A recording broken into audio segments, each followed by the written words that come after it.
kill shit. 6 feet. All right, 6 feet going deep. It's Torius with Ava Marie. All right, Ava, why don't you tell us about what you do? I'm a singer-songwriter, local to LA, but originally from New York. But yeah, I'm a singer. Oh, so you were born in New York or LA? Yeah, I was born in New York, from New York, raised there, but I'm local to LA now. I stay there. Oh, what made you move to Miami? Well, Miami, I'm here right now because my parents moved from New York to Miami.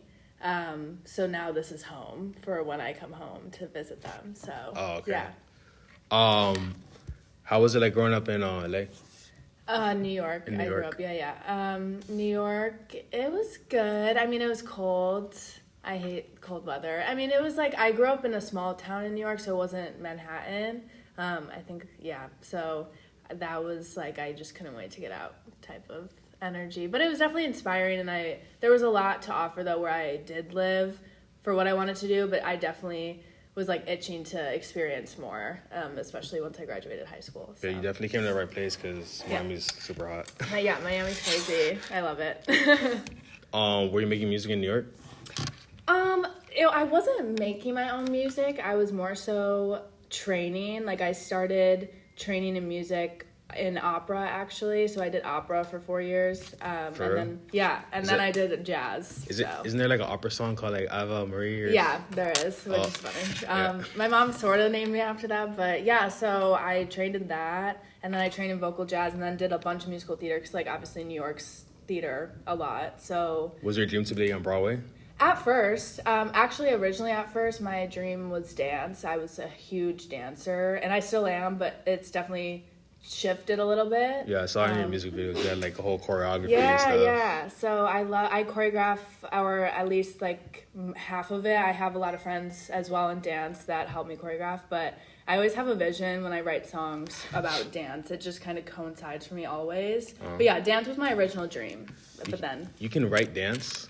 Choreograph it, which means like that's kind of writing dance, I guess. But yeah, so when you like listen to a song, for me, I immediately pictured dance moves to it, or just the staging of it and people somehow. So yeah, I always thought it was like an in the moment kind of thing where you're just like, I feel this, so I'm gonna move here, move there. Yeah.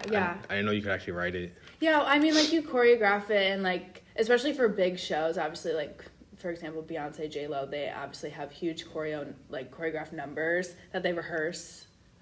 So, like, it's sort of that in the spectrum where you have rehearsal, you rehearse it, you plan it out. Especially at bigger levels, you stage it. Of like, there's a whole thing behind it. So, yeah. Were you ever, like, was your dream ever to be like, so you think, what is it? Like, so you think you dance, yeah. What are those, like, newer, Dancing with the Stars? Dancing with the Stars. I think there's... World of Dance. There's so many shows now, but yeah. So You Think You Can Dance, I used to watch all the time. I actually had a couple of friends I grew up with who were on it. Oh, really? Yeah, so that was definitely the realm I was in, because I grew up as a competition dancer, and like it was just, I'm very grateful I experienced that, but I'm definitely glad I also found singing and acting and modeling, just all the other things that just like it easily kind of blended with my dance career already. So yeah. What about actually making music? Like, did you go to music? Like, so you were doing the opera. Were you able to use what you learned in opera, like when you like got in the booth? Yeah. So, I mean, I definitely think I'm taking everything I've learned training wise into when I get into the booth, and just especially I think the opera comes out when I do ad libs and harmonies, because I can still sing very high and do a lot of vibrato with my voice if need be for the song. And so I think I definitely can tap into that when those like parts especially come to play for recording. I definitely think since I've moved to LA and now train and have been training there, my voice is definitely now in the pop R&B realm for sure. But I definitely tap into, I think I still have a jazz tone, and I love that, and I'm very grateful for that training I had. And then, like I said, like I think opera comes into play, especially when I have to record harmonies and such. So yeah. Who were some of your influences? Oh geez. I mean, so many people. I have a vast variety of people I listen to and get inspo from, but I think Beyonce, obviously, I am obsessed with her for many reasons. Her work ethic's ridiculous. I definitely love Tina Marie, if you know who Tina Marie is, from She was back in the day. She was also a redhead. I was thinking of R&B. Tinashe. Oh, Tinashe. Yeah, she's dope. Yeah. I mean, Whitney Houston. I mean, so many. I love Janae Aiko. I think. Yeah, she's good. Yeah. I think a lot of my inspo right now of what I'm making musically is kind of like that, because there's like a peaceful element to it and like a very healing sort of element. So yeah. Yeah, no, I definitely, it's like those like kind of wavy like synthy sounds. Yeah. I know? love that. Yeah. Yeah. No, definitely. When it comes to actually making like your lyrics, I noticed that you have like, you write all your own stuff. Yeah. Because it's like on a different level. Like it's on like that very professional level. Like. Oh, thank you. Yeah.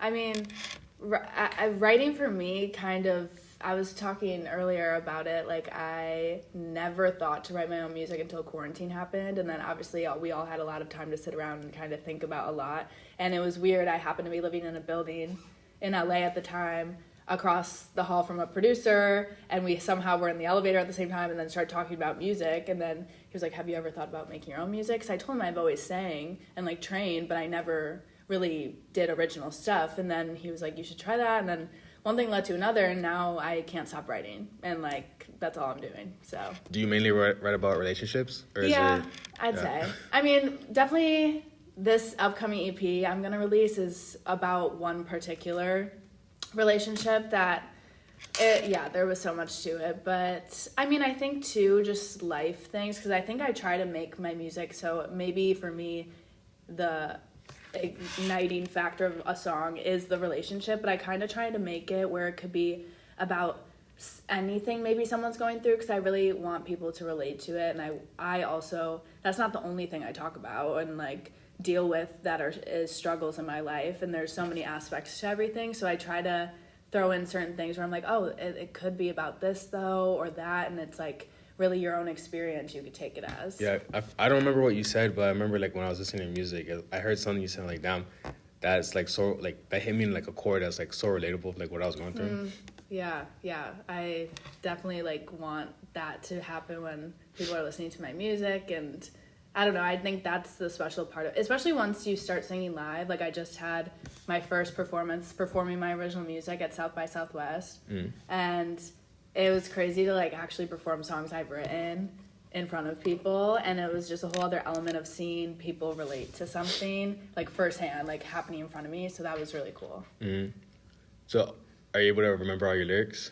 Yeah, I mean, I definitely practiced. Like I rehearsed them and had a friend or like a couple friends like watch me and give me feedback, especially for my set. Like I was like, how much should I talk in between things? Like you have to plan all that out a little bit. I think that's the worst about performing. It's like the songs is alright, but then it's like the in between. You're like, I don't know what to say. And that's what I think really sets people apart, and like those special moments and how you can transition really well. I think that's what makes you really professional. All right, so just like I was talking about the dance, how it's like in the moment. Like how do you? It's like a more in the moment thing, right? For you, or is it? Do you actually think about it? In terms of like the talking in between and like kind of transitioning. Yeah. I would say it's a little bit of both. I think I need to know where I'm going with it, but I'm not going to plan it out where it seems like robotic either, because I want it to be a real thing and a real connection with my audience. So like, I think it kind of also explains itself. Like once you have your set order, you probably are going to put the set order in a logical order where like this song makes sense to flow into this song. So it's like, I might just throw in like, have you guys ever felt like this? Well, that's how I felt when I wrote this. Hope you enjoy it, sort of a thing. So I think that also helps me. Once you have like the blueprint, it's pretty easy to like fill in the little gaps. So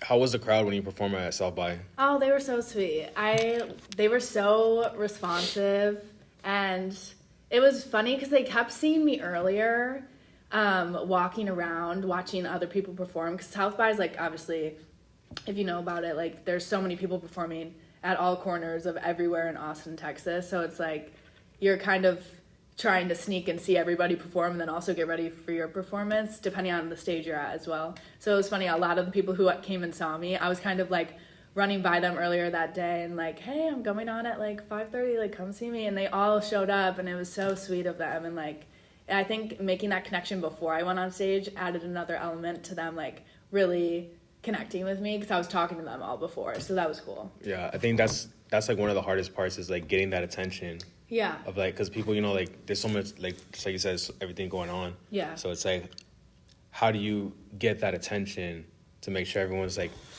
not only listening to your song but like wanting to listen to it afterwards? You know what I mean? Yeah, I think in that case, like I just with all my training, like all these different experiences and things I've done, whether it was like an acting program I've done or dance or singing, I feel like there comes a point where you kind of have to let everything go out the window and just like focus on the story. And I think a lot of times too for artists, it's pretty easy for us to go back to that place, especially if it's your song that you wrote about a personal experience. So I think I just focus on that and really making sure like the energy shifted in the room afterwards. Like when you tell the story and like going back to that place, and if you're really feeling it in that present moment, they're going to connect with you. And it's also, I think sometimes performers are a lot like, I have to be big and like really give, and that is very true, but at the same time it's like when you're on stage you kind of have to like draw people into your world, and sometimes less is more, and I think just focusing on that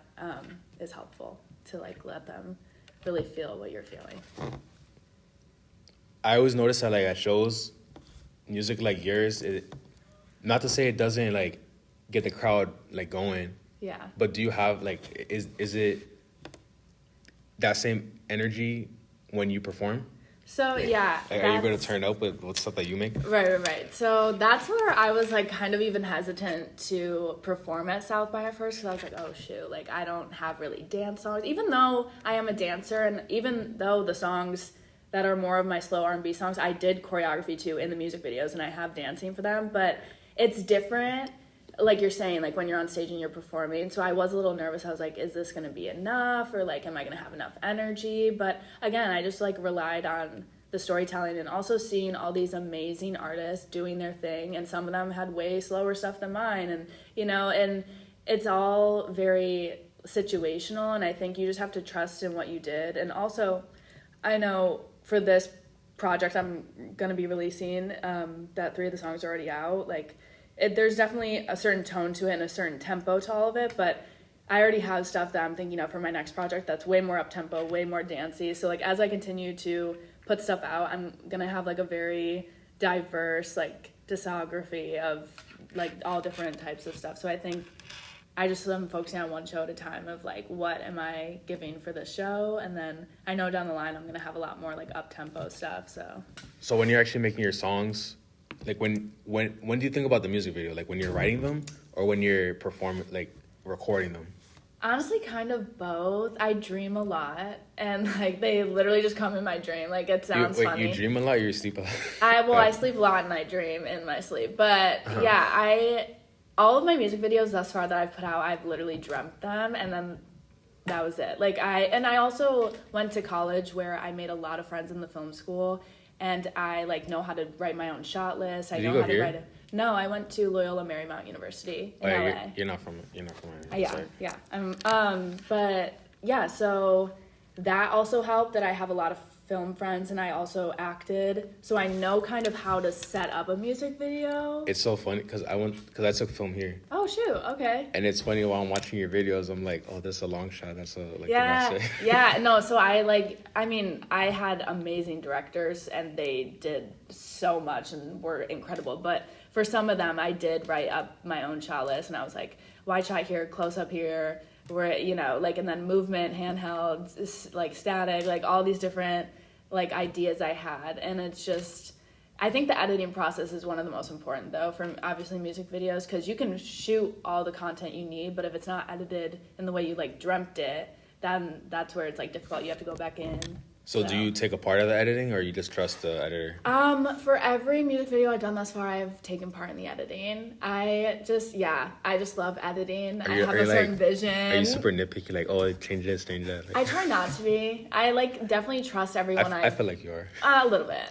In the beginning. For the first cut, I'm like, okay, wait, we need to like fix a lot. But then they get where I'm going with it, and then I let them do it. Because I don't want to overstep. I think especially when you have an amazing team and everyone focuses on their part, that's when it goes the most smooth. So like I try as much as possible to not cross things, because I see how good it works when everyone focuses on like their task that they came to do.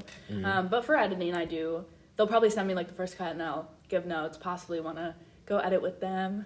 That usually is so nice. So I just love being hands-on. Oh yeah, definitely.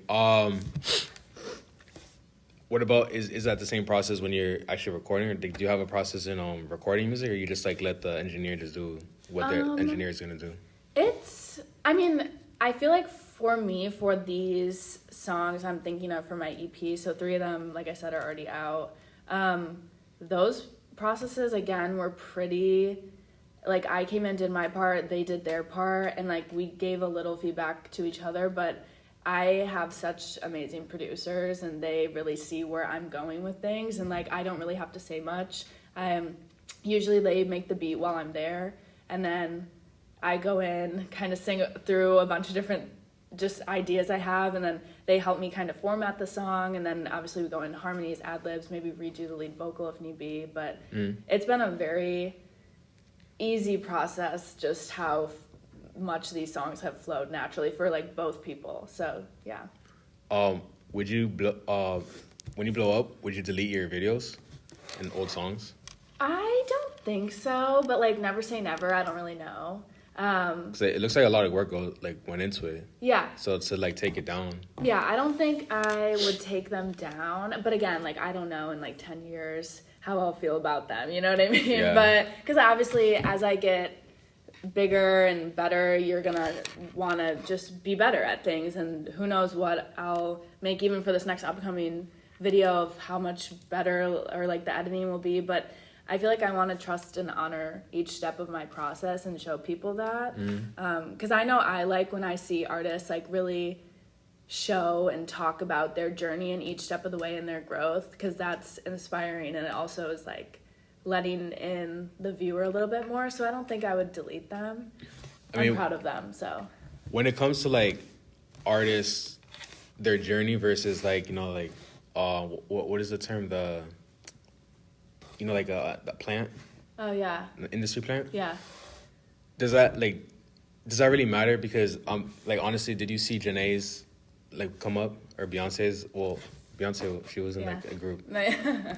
But like when it comes to like, it's, since you sing, it's not as like taboo as it would be in like rapping, you know, like where it's like, oh, who's this rapper, just comes out of nowhere. Right. So for you, would that really even matter if you just like come out the blue, just like, oh look, I'm famous, or like would you rather people see the growth?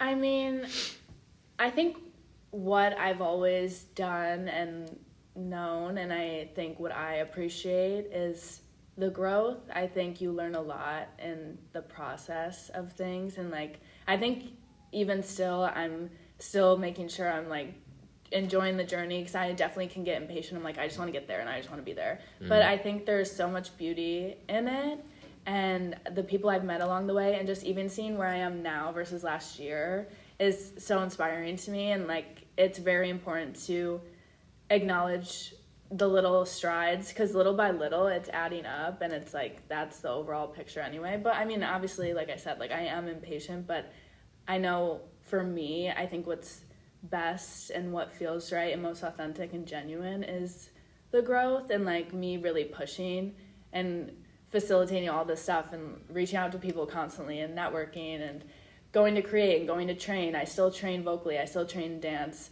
I also act, I'm signed for acting. Like there's so many things that are coinciding to make my songs what they are, and I wouldn't want to get rid of that. I really want to honor that work I'm doing.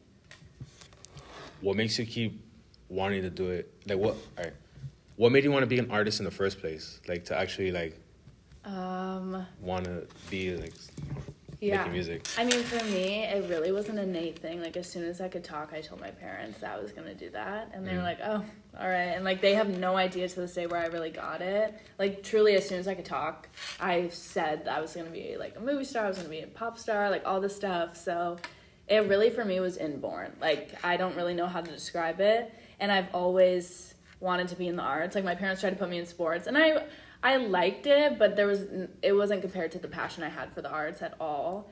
And I always kind of pushed myself. Like I was in a dance studio, and I was like, I remember coming home and I was like, oh my God, they're not good enough. Like, I need to go to a better place, Mom. And she was like, oh, okay. And like, so she would like help me research. So I definitely was like the driving force for everything. And my parents were so supportive, and they just really wanted me and my brother to do what we love. So, yeah.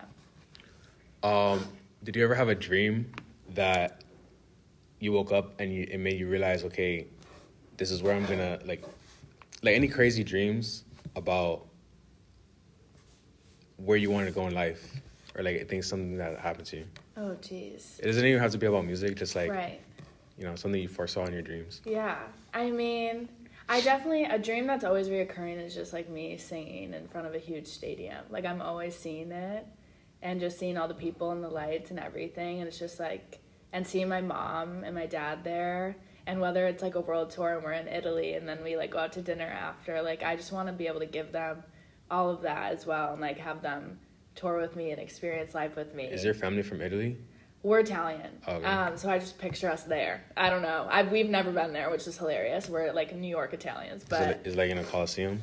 Yeah, like I just see that. Like I don't know. I just really want that and to be able to do that, and I picture it constantly, and I know it's gonna happen. I'm just a very visual person, and I don't, like, even before people really started talking about manifesting, I was always doing it as a kid, not realizing what it was per se, and like visualization. And it's so funny when people really started talking about it publicly, especially in the last couple of years. I'm like, wait, that's really what I've been doing without realizing it. And so I'm even more aware of it now, obviously, because society's made it a whole thing. But yeah. So give me 5 things that you want to manifest by the end of the year. Oh, geez. Okay. 1, for sure, to be signed for music, because I'm signed for other things, but like specifically for my music. I want to book a tour, whether it's like opening for somebody or whatever kind of a tour it is, even through there's so many tours I've been looking up in certain venues and such. So I definitely want to book some sort of a tour. I want to release my full EP with the merch that I have planned. So that's 3. I want to travel overseas to perform somewhere with my parents. I want to bring them. And a 5th manifestation, I want to get... there's so many things, honestly, that I have a list of manifesting, but... You have one more. I know. I think the last one would be... There's this one song that's not on my EP that will be released after my EP that I'm so excited about, and there's a music video I already have dreamt up for it, and I want that to be released, and I literally can't wait for that because it's gonna be the best video ever. Like, truly, the stuff I have planned for is gonna be crazy. Do you have a treatment for it? I do, yeah. I'm very excited. Oh, nice. Yeah. We'll see. It's gonna come true from after we see this by the end of the year. 100%. Thank you. Yeah, I'm excited. What's something that you've wanted in your past, but you manifest now, and you're like, oh shoot, you know what? I didn't even realize this is what I wanted. I kind of think writing my own music, because I remember when I was training and I was more so focused on acting at the time, but I was still training in voice. I was like, wow, like I can't believe people write songs. Like, how do you even begin to do that? Like, how do you know when the verse should be done and to go into the hook? Like, it was so like far from me of how to like write a song and just format a song. And I was like, how does that even work? And then it just is so funny how I naturally can just do it now, and I'm constantly in the studio with people writing on my notes in the corner, like getting songs written, going in the booth, trying things out. And so I think that was something I manifested, because I was constantly thinking, like, how do they do it? How do they do it? What is the most difficult part of one being a female artist and being an artist in general? I mean, one, being a female artist, I think for me, I think, I mean, there's a lot of things, but I think it's obviously a male-dominated industry, and so I go into things, especially when I'm constantly at these networking events or meeting new producers and talking to people who possibly want to manage me, that most of them end up being guys that I'm constantly talking to. And so I am very cautious. I think that's it sometimes is difficult because I can't just fully be myself right away, because I have to be like, okay, so what is their like main thing they're trying to get here? And sometimes you have to put up a wall for a while to figure out what their motive is with you.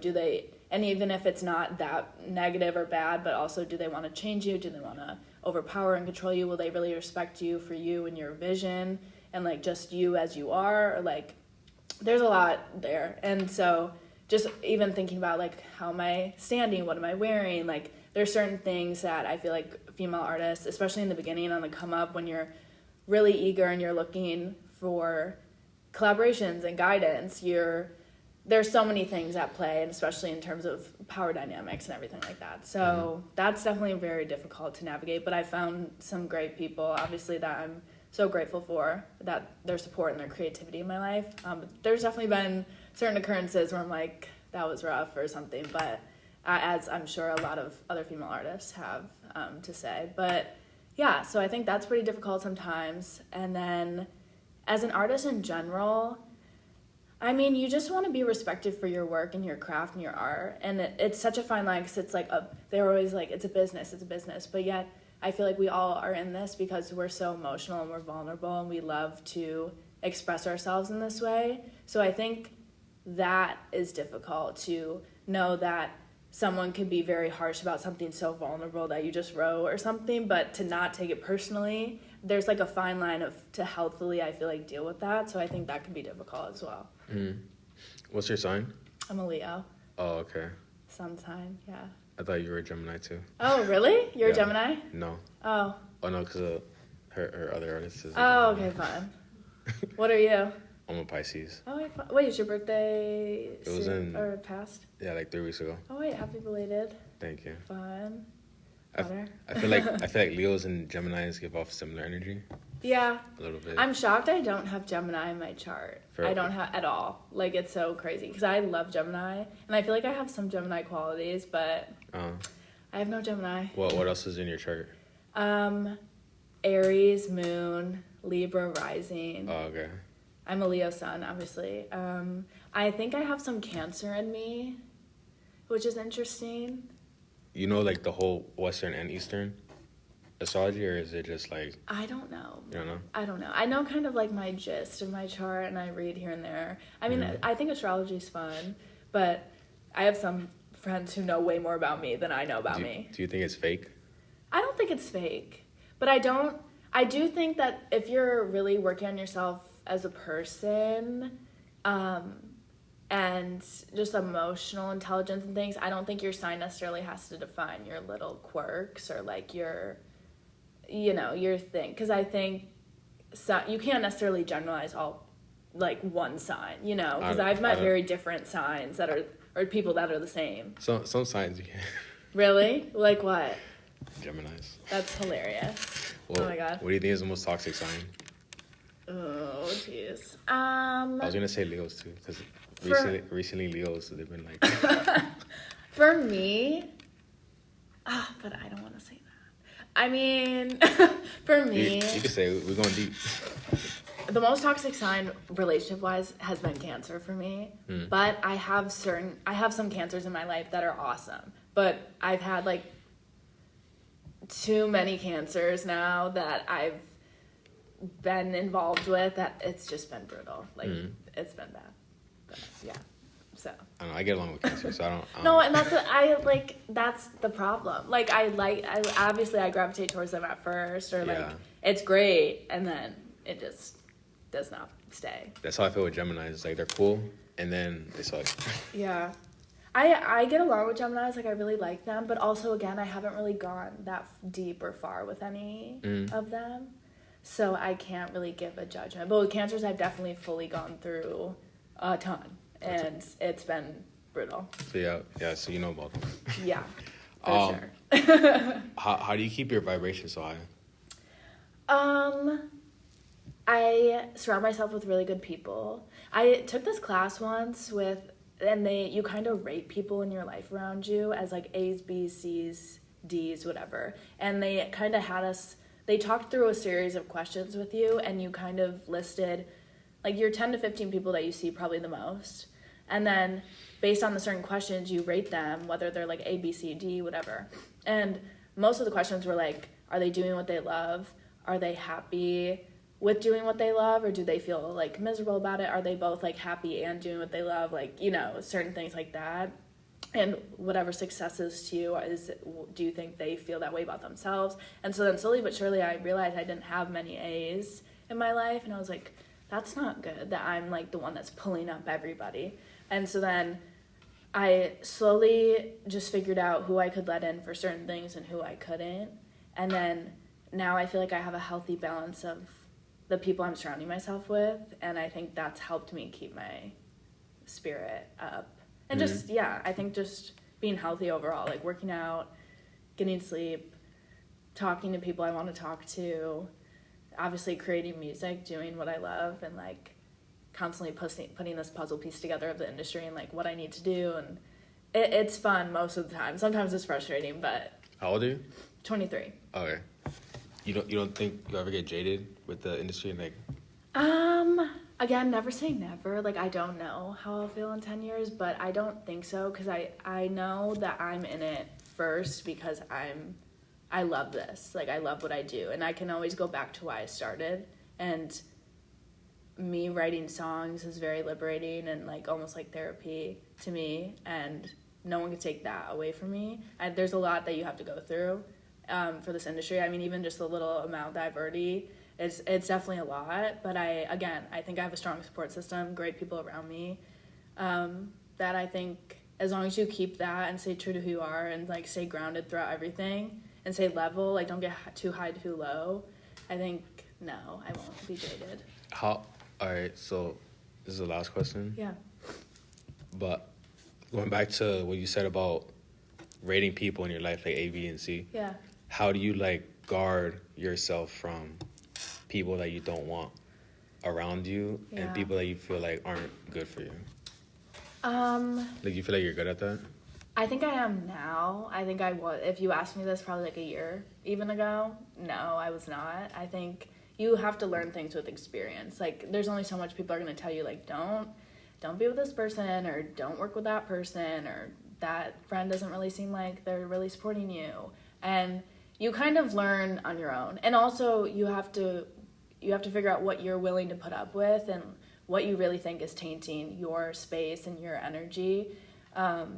So I think for me now, and there's a level of professionalism you need to keep, and you need to understand, like, and be educated and do your research of, like, who are these people that you're dealing with. And then if it's, like, more personal people, though, that's obviously a personal case. Like, if it's really not that bad of a relationship, that's not like you need to cut the person off, but maybe don't reach out to them before you're going to a major event if they're gonna kill your vibe or something, you know? So you just kind of need to know when you're gonna hang out with them, if you're still gonna continue to, if it's not that bad. Obviously, if it's a very bad situation, you probably need to make your, like, amends and peace with that person and let them go. But yeah, I think in other cases, you need to kind of figure out situationally and on day-to-day basis. We're always fluctuating, like, we're human beings. We feel many different things. So I feel like day-to-day, you need to figure out what you think you can handle for the day, what do you got going on, and just ask yourself what would actually make you feel good and who would provide that. And then just kind of go from there. All right. Is there anything that I didn't ask you that you kind of want to shed light on? That you want to, like, that you always want to talk about in an interview? I don't think so. I mean, I think just at the end of the day, I wanted to, just talk about, I performed my first 3 singles that are going to be on my EP, which is Chills, Sweet Love, and Rooftops. And then I have 3 more singles coming out. So it's going to be a 6-song EP. It's releasing this summer. And I think it's just kind of like my love letter to quarantine, but also to this one relationship I had.